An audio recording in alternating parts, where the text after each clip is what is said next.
सबको जय मसीह की। प्रभु आप सबको आशीष दे और मुझे ये आशा है कि सब आप ठीक हैं और प्रभु आपको बहुत बरकत दे। इसी तरह जैसे अभी तक परमेश्वर ने आपको संभाला और आप भी और अगुवाई करें परमेश्वर।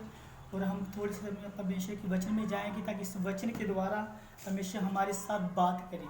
इस वचन के द्वारा हमें एक नई जीवन मिले, क्योंकि इस वचन में द्वारा हमें जब हम वचन को बोलते हैं, जब वचन को हम सीखते हैं और परमेश्वर इस वचन के द्वारा हमारी ज़िंदगी को बदलता है। आज दूसरे वचन में सीखेंगे कि वचन में लिखा है, एफिसियों 6:12 में लिखा है कि हमारी लड़ाई लहू और मांस के साथ नहीं है बल्कि शैतान की दुष्ट आत्मा के साथ है, अंधकार की ताकतों के साथ है। और हमें सीखना कि शैतान की ताकतों से हम कैसे बचेंगे। और परमेश्वर की ये युद्ध हमारा थोड़े समय का युद्ध नहीं, ये युद्ध हर समय का है। ये युद्ध जितना चेर हम इस धरती में हैं उतना चेर युद्ध हमारे साथ होता रहेगा। हमारे इस युद्ध में हम कैसे जीत पाएंगे, कैसे फतेह पाएंगे, उस वचन के हम द्वारा सीखेंगे। क्योंकि जिस प्रकार जब हमने सीखा कि परमेश्वर यीशु मसीह स्वर्ग को छोड़कर इस धरती में आए हमारे लिए वो जिसने जन्म लिया प्रभु यीशु राजा ने, ताकि हम एक नए जीवन को पा सके, बहुत आज के जीवन को हम पा सके। इसलिए वो शैतान जो हमारे जीवन को, उस युद्ध को हराना चाहता है ताकि हम परमेश्वर के स्वरूप जैसे या परमेश्वर की जैसे हम ना बन पाएँ, या परमेश्वर के मार्गों पर हम ना चल पाएँ।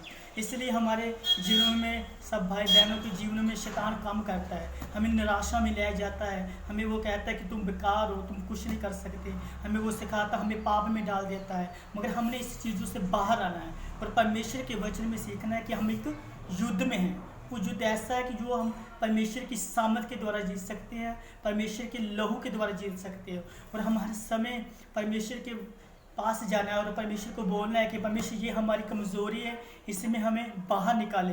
कभी बार ऐसा होता है कि हम कभी दोस्तों में जाते हैं, वो दोस्तों को जो गलत काम करते हैं हम भी उसके साथ ममोल हो जाते हैं। मगर हमें ये नहीं करना है, हमें ये होना है कि नहीं प्रभु, हम सिर्फ आपके वचन के अनुसार जीवेंगे। जैसे दूसरे लोग गलत काम करते, कभी कभी हम भी ऐसे ममोल हो जाते हैं, उनके साथ कोई नहीं, हम थोड़ी चिल्ली कर लेंगे। मगर नहीं, हमें परमेश्वर के वचन की आवाज़ को सुनना है, उस युद्ध को हमने जीतना है। ये युद्ध हमारा लहू और मांस के साथ नहीं, ताकि दुष्ट आत्मा के साथ है। वो ये युद्ध हम परमेश्वर की सामर्थ के द्वारा जीतेंगे। और हमें यकीन है कि परमेश्वर के सामर्थ के द्वारा हम जरूर ये युद्ध को जीतेंगे। इसलिए हम ये वचन को, इस वचन की आवाज़ को सुनकर और परमेश्वर के पीछे चलना है, ताकि इस युद्ध को हम परमेश्वर के लहू के द्वारा जीत पाएँ।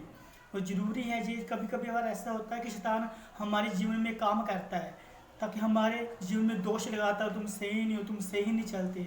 मगर नहीं, फिर भी हम, हमारे अंदर कमी आ भी जाती है, गलती आ भी जाती है, हम उससे टाइम प्रभु के पास जाना है कि प्रभु मेरी भीतर ये कमी है, ये गलती है, मुझे माफ़ करे। और तुरंत फिर हम परमेश्वर के लिए, युद्ध के लिए तैयार हो सके और परमेश्वर को कहें कि परमेश्वर इस युद्ध के लिए मैं दोबारा फिर से तैयार होना चाहता हूँ।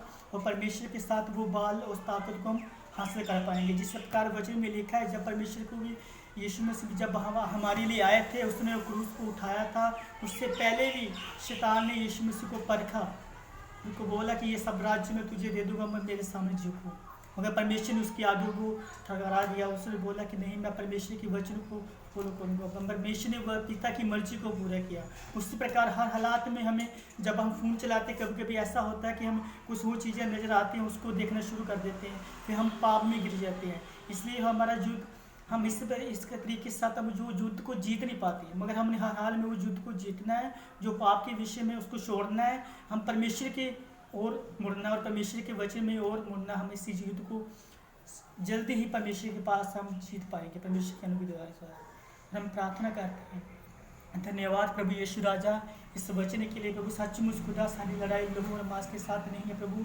इन भाई बहनों के लिए मैं प्रार्थना करता हूँ प्रभु, हम एक युद्ध में है मेरे परमेश्वर। आपका वचन कहता है कि प्रभु हर समय ये युद्ध में है मेरे प्रभु। हम सब भाई बहनों पर दया करें, अनुग्रह करें प्रभु, इस युद्ध में हम जीत सके। जिस तरह आपने हर पापों से फतेह पाई मेरे परमेश्वर, हर प्रभु चाल चलने में आपने परमेश्वर से फतेह पाई मेरे प्रभु। सचमुच जैसे आप हैं हम भी वैसा बन सके मेरे प्रभु, उस युद्ध को हम जीत सके जिस तरह आपने सब चीज़ों को जीत कर और पिता के नाम को महिमा दिए मेरे प्रभु। इस भाई बहन को सबको आप आशीष देना और बरकत देना, अपना अनुग्रह देना, अनुग्रह करे परमेश्वर, ताकत देना प्रभु। यीशु के नाम से हम मांगते हैं, आमीन।